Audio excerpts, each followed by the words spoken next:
sono coordinatore io, sì che non mi rimuovo il sindaco e Pierpaolo, i relatori parlano nelle lingue che hanno, compatibilmente con le abitudini del pubblico, quindi queste due che conosciamo tutti. Va bene? Scusa. Scusi, visto che io ho parlato in italiano, in realtà se vogliamo essere precisi e corretti fino in fondo, dovremmo parlare la lingua dei nuragici. Perché nessuno di noi conosce in grado di capire, perché sardo non è esattamente la lingua dei nuragici, è la migliore conservazione della lingua latina, che è uno dei pochi più colonizzatori e massacratori di tutta la storia della civiltà dell'uomo. Direi che in una lingua del Mediterraneo va benissimo. Sulla porta di ogni aula, ai miei tempi, che ormai sono tanto lontani, di scolare e studentessa, c'era scritto che non si doveva parlare di sardo. Appena saltami l'aula. Quindi voi immaginate, già troppo serio, giusto? In casa l'ho imparato, ho imparato a capirlo, ma lo so parlare solo io, non mie sorelle e mio fratello, perché loro non hanno insegnato. Ecco, tornando a Sergio, alla produzione di Sergio e non solo, vorrei riportarvi all'origine di tutta la produzione e al pensare e al pensiero di Sergio su cosa si poteva produrre. Tutto nasce da questo lavoro. Fiabe sarde è un lavoro, il primo in assoluto, che nella editoria sarda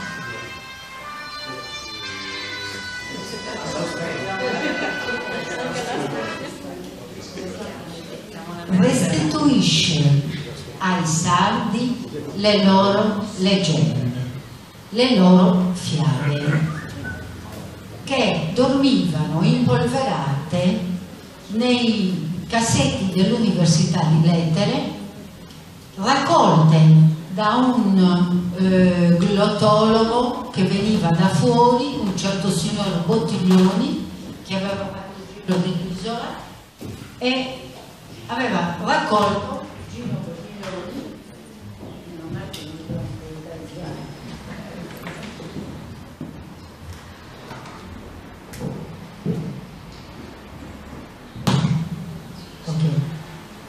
e noi abbiamo trovato questa raccolta di fiabe e leggende e abbiamo pensato, facendo drizzare i capelli agli accademici del tempo, che non accettavano un lavoro, un'operazione del genere, abbiamo lasciato la parte in lingua sarda alla fine del libro e abbiamo restituito con un linguaggio adatto ai bambini, che poi è piaciuto anche agli adulti, abbiamo restituito una parte del patrimonio e della tradizione narrativa. Il silenzio dei nuragici ormai è compensato ampiamente da tanti scrittori di cui la Sardegna sta andando fiera. Ci sono più scrittori che lettori, probabilmente. È una scommessa forse, una minaccia che Sergio ha fatto, dice quelli non hanno parlato, adesso parlo io, parliamo noi, parliamo tutti. La traduzione o il libro è stato surreale del dottor Melda di questo testo, a me mi ha emozionato moltissimo. Io non l'ho letto tutto perché non ci riuscirei a leggere tutto, ma mi ha emozionato per un sacco di motivi. Prima di tutto l'ha fatto per sua motivazione assolutamente personale, per suo puro piacere. Poi è stato pubblicato ed è un libro che chiaramente ogni sardo dovrebbe tenere a casa. Perché? Perché finora io ho visto tradotti in sardo Pinocchio, libro cuore. Tutta produzione, o quasi tutta produzione letteraria, non sarda, non di scrittori sardi, volevo dire. Quindi, quando è uscita la traduzione del libro di Sergio, ecco, io ho cominciato ad essere veramente contenta, perché ho percepito una accettazione, una appropriazione anche di uno scrittore sardo da parte dei sardi. Ovviamente un sardo raffinato e un lettore raffinato come il dottor Meda, che io ancora ringrazio. Poi voglio dire un'altra cosa, ma non vi voglio annoiare più di tanto. Sergio diceva, e la troviamo anche scritta questo concetto, questa frase, che bisognava raccontare ogni paese, ogni luogo, ogni evento, ogni personaggio di quest'isola. Ecco perché è piaciuto così tanto Passavamo sulla terra leggeri. Sergio ha raccontato il tutto. Se qualcuno di voi è andato in Grecia, avrà notato frotte di pullman con tanti turisti col naso all'insù ad ammirare la cima speracchiata di un monte, le Gige d'Umera, ma tutti incantati, a bocca aperta, perché quello era il Monte Olimpo, dove il mito ci racconta che abitavano gli dei. E perché tutti lo ammiravano così? Perché qualcuno lo ha raccontato. E allora io voglio chiudere, poi del mio libro ne parliamo dopo, della guerra, perché io ho voluto anche io raccontare un pezzo di guerra mondiale, della grande guerra mondiale, della prima, perché l'hanno fatta i sardi, quella guerra. La brigata è stata 10 volte fatta e 10 volte disfatta, dice Attilio De Feni. I morti che la Sardegna ha lasciato in quelle terre sono molto di più, sono 136 su 1000, mentre ogni regione, ogni altra regione italiana in proporzione ne ha lasciato solo 100. Quindi anche quello è un pezzo di storia nostra, perché la Sardegna ha fatto la guerra su 2 fronti, i ragazzi che erano al fronte e la gente che restava qui. Voglio dire solo un'altra cosa per chiudere, che ovviamente, siccome sono anziana, me la sono anche dimenticata. Pepe Garau ha detto che nella piazza c'è un pozzo d'Uragi con tempio a pozzo e si respira il mito. Se nessuno lo racconta non si respira niente. Ecco, chiudo con un aneddoto che io racconto sempre. Un capo tribù in Madagascar, che aveva tutti i membri della sua comunità intorno, ad un certo punto racconta una storia. Alla fine di questa storia dice: se la storia è stata bella, la bellezza è di tutti noi. Se non lo è stata, la colpa è solo mia che l'ho raccontata. Quindi il come, il raccontare il primo e il come è fondamentale, perché un luogo, un personaggio o un bronzetto diventi un mito.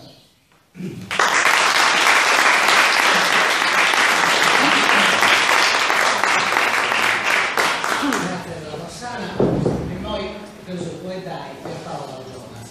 Allora, grazie. Io arrivo dopo che secondo me i grandi punti sono già stati elencati benissimo, però qualcosa da dire non devo trovare anch'io. Allora approfitto delle ultime parole di Rossana, con la quale partecipo a iniziative di questo tipo per la seconda volta. Ho già verificato dalla prima che ha un potere di evocare in me tanti pensieri, quindi la ringrazio, mi pongo sempre un po' da sua, così non posso sbagliare. Ne approfitto proprio, riparto delle ultime parole di Rossana per dire che la storia, che è quello che ricaviamo e manipoliamo dal mito e dalla fantasia, è la storia di ciò che raccontiamo ed è la storia di come lo raccontiamo. Il come lo raccontiamo, come diceva Rossana, fa la differenza, anche perché, dico una cosa che è nota, il patrimonio universale di storie non è infinito. Le storie che funzionano sono pochissime, tant'è che scrivere è solitamente rielaborare queste storie, cioè non intervenire tanto sulla storia, sul racconto in sé, ma sul modo in cui viene raccontato. Per tornare a questo volume, sul quale ho lavorato e ho avuto modo di confrontarmi con tanti colleghi, tanti amici, perché per me è anche un autore generazionale. Io avevo 18 anni quando è uscito Passavamo sulla terra leggera, quindi in un certo senso Azzeni è uno di quei pochi autori che davvero mi ha indirettamente formato e al quale sono grato anche veramente in termini biografici. Dicevo, come è raccontata questa storia che conoscete? La storia è fatta da una sorta di cornice, se qui conosci il decanno, veramente la cornice, cioè uno spazio in cui delle persone interagiscono e questo spazio è lo spazio di creazione delle storie. Cioè attraverso il confronto che avviene in cornice, nel caso specifico tra Antonio Setsu e il suo giovane prosecutore e eventuale custode, è ciò che poi dà via la vita, innesca i tanti racconti che si trovano all'interno della storia. Racconti e il modo di raccontarli che a mio avviso tracciano un profilo autobiografico della scrittura di Azzeni, non della vita di Azzeni, ma della scrittura di Azzeni, cioè diciamo la tesi di fondo dalla quale parto per raccontarvi la mia idea di come sia scritto questo romanzo è il fatto che sarà un pochino perché le vicende tragiche dell'autore questo ci hanno consegnato, però io lo considero in un certo senso il testamento di Azzeni, perché a mio avviso in un'opera di questo tipo che mira all'epopea e mira alla fondazione o rifondazione di un mito nazionale, nel senso di nazione siamo detti, dicevo che tutto questo leggermente tutto questo va bene, esatto, questa costruzione perfetto, rappresenta a mio avviso un tentativo di rendere in forma di romanzo l'esito di un apprendistato proprio al racconto. Intanto chi sono, come comincia la vicenda? La vicenda è Antonio Setsu, AS, che come noterete trasmette la memoria ASA a Sergio Azzeni, ASSA. Questo è un sottolineatore, diciamo, di un piccolo indizio biografico, anche perché l'autore, scusate, l'ascoltatore che riceve la storia orale è un bambino di 8 anni nel 1960, Sergio Azzeni nel 1952, ed è un bambino che 34 anni dopo, così c'è scritto nel volume, 34 anni dopo ripercorre i fili della memoria e mette per iscritto ciò che aveva ascoltato 34 anni prima. Ma non è che se si ascoltate cosa no, ma questa è una scena. Cioè, cosa fa il bambino di 8 anni che ascolta la storia? La conserva per 34 anni e poi invece di affidare all'oralità verba volant il succo della storia, lo affida alla scrittura. Lo affida alla scrittura perché è scritta a mano. Quindi quello che noi leggiamo, adesso qui ho la copia in sardo ma è equivalente, quello che noi leggiamo è il prodotto di questa storia. Cioè noi entriamo come protagonisti, noi lettori, in questo meccanismo di trasmissione, perché non abbiamo ricevuto un racconto orale, l'abbiamo avuto scritto, ma è lo stesso, diciamo, se crediamo alla finzione, lo stesso che ha ricevuto Azzeni 34 anni prima. Quindi questo, diciamo, intanto è l'innesco. Sulla fine poi vedremo come questa opzione autobiografica, però insisto, è autobiografia della scrittura, non dell'uomo, su questo aspetto torna anche la parte finale del romanzo, che come sapete ha un appendice finale presentata anche in termini ironici sicuramente, ma anche quasi scientifici, dedicata alla cosiddetta lingua degli antichi. La lingua degli antichi è, nella lingua degli antichi abbiamo una serie, l'elenco di una serie di sillabe, di lettere, alle quali l'autore ha voluto conferire un significato, ed è suo, è un significato di fantasia, ha creato cioè delle etimologie fantastiche che ci aiutano a ragionare. Etimologie fantastiche che tra l'altro sono create dalla combinazione di segni che sulla carta potrebbero essere combinati anche in altri modi, cioè in un certo senso Azzeni pone alla fine del suo testo una specie di grammatica con la quale, volendo, possiamo noi costruire lo stesso percorso che ha fatto lui, oppure stabilire delle interpretazioni alternative delle parole o dei toponimi, dei nomi di luogo che lui ha creato e ai quali ha dato una spiegazione di fantasia. Cioè, una volta che abbiamo davanti un libro tradotto, magnificamente tradotto, sappiamo che in un certo senso il traduttore ha quasi intercettato una volontà dell'autore, il primo autore di Sergio Azzeni, che ha quasi fornito un vocabolarietto attraverso il quale noi potremmo, volendo, riscrivere la storia dei Sard usando il loro vocabolario. Torniamo all'opzione autobiografica. A un certo punto, proverò a tradurre a memoria per restituirvi la... Allora è bravo, niente da dire. Dicevo che alla fine, cioè tornare all'opzione autobiografica ma anche ironica, nell'elenco dei vari suoni, avverbio vuol dire qui, questo luogo, questa cosa, con l'H finale, andare, venire, eccetera, eccetera, si arriva a un certo punto, sulla fine, abbiamo se. Is è la luna, contenuta in Tiscali. Is è la luna. Se, cosa vuol dire se? Spiega Azzeni. Is, scherzosa e folle, protettrice del vino e dell'estasi.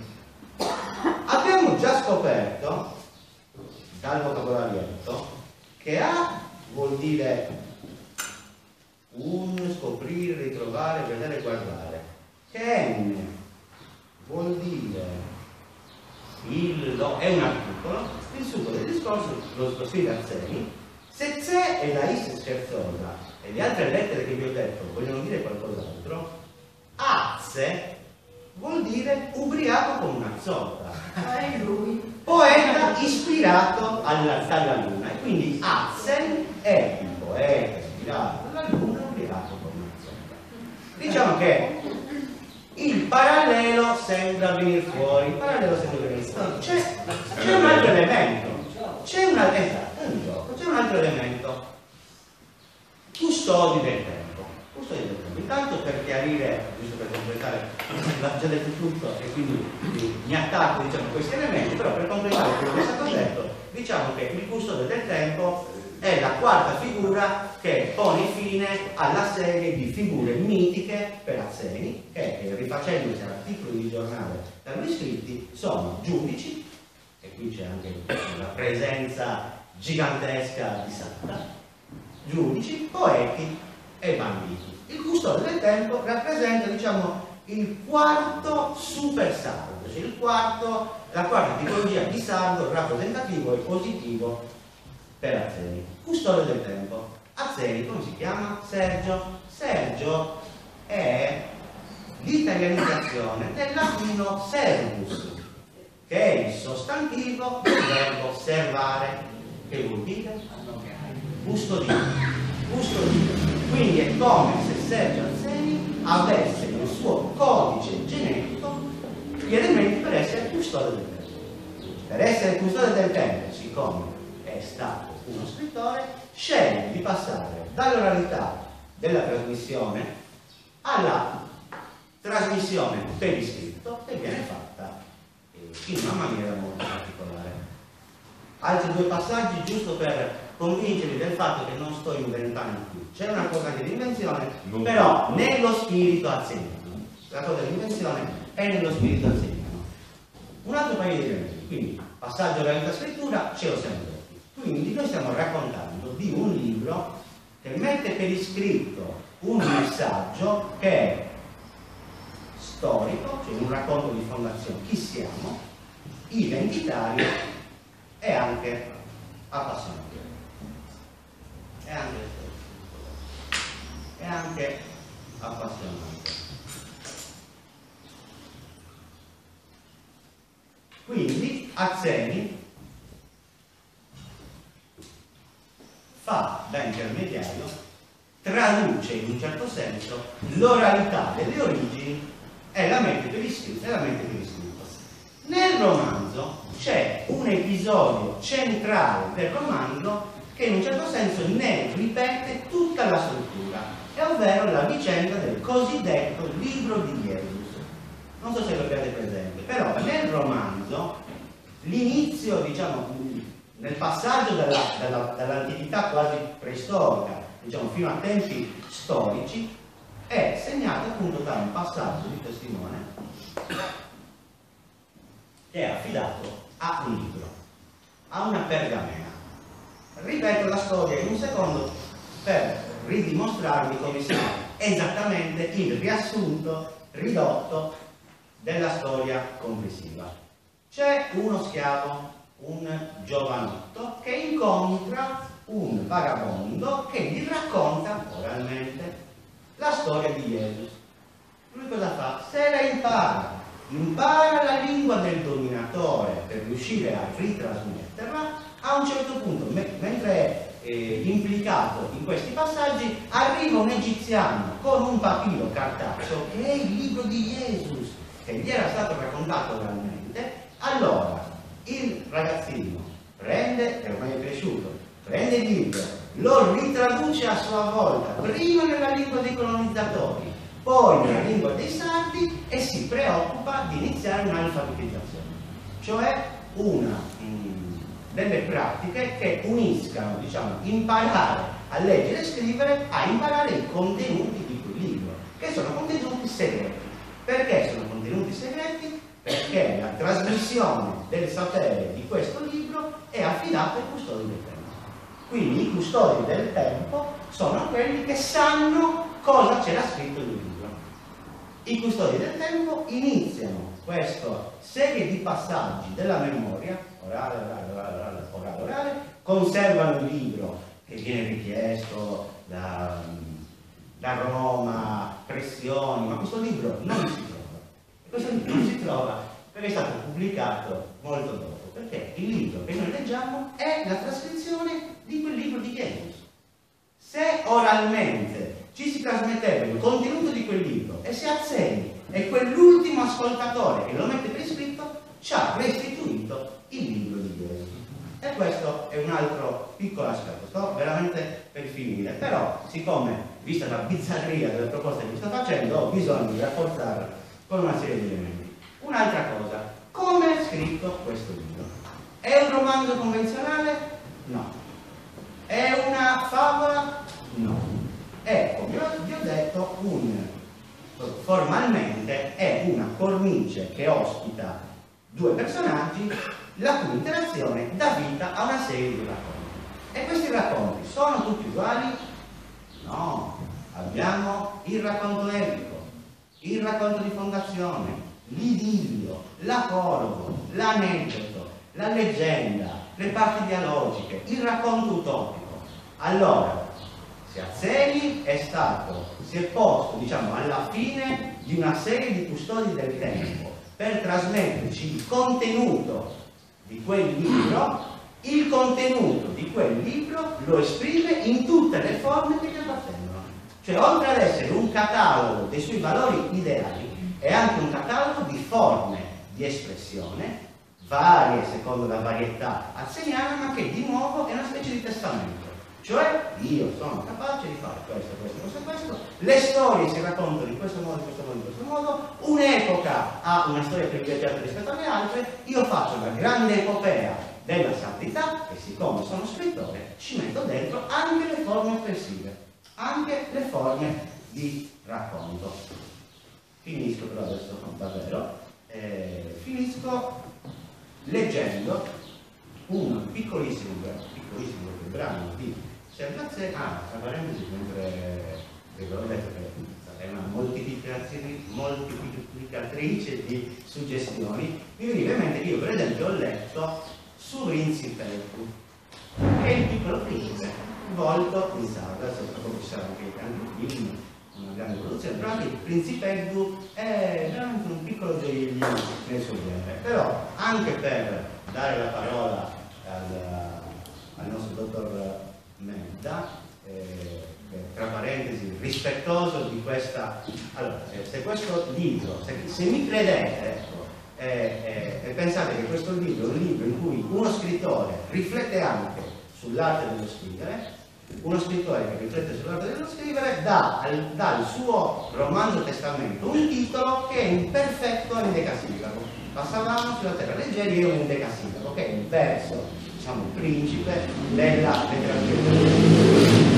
La raffinatezza del dottor Medda ha fatto sì che anche Furriao in sardo si mantenga la misura dell'endecasillabo, che è una raffinatezza, diciamo, non da poco. E concludo per lasciare la parola al traduttore leggendo Sergio Azzei che rifletteva sulla traduzione. In particolare era appena uscita la traduzione, è uscita la traduzione di Antonino Rubattu, Odissea, poema omerico in ottava rima sarda ludorella, e scrive Azzei: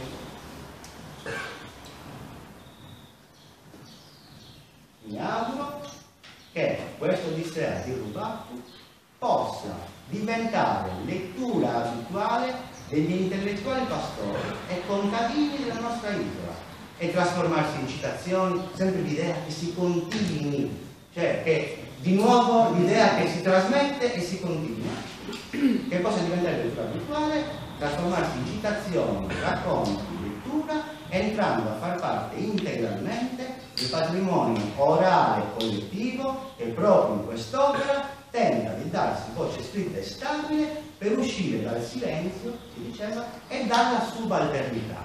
E direi che è proprio il caso di rivolgere lo stesso augurio al dottor Medda. Grazie.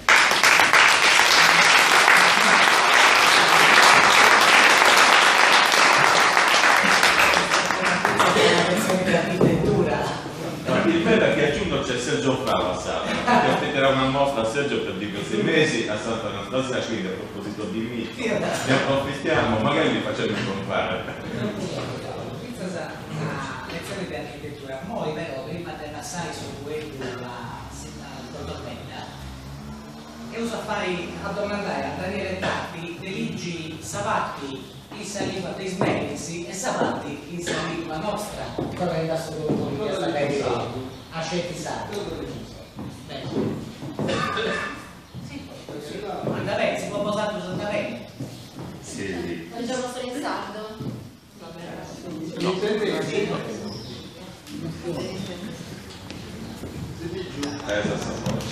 A favore di camera.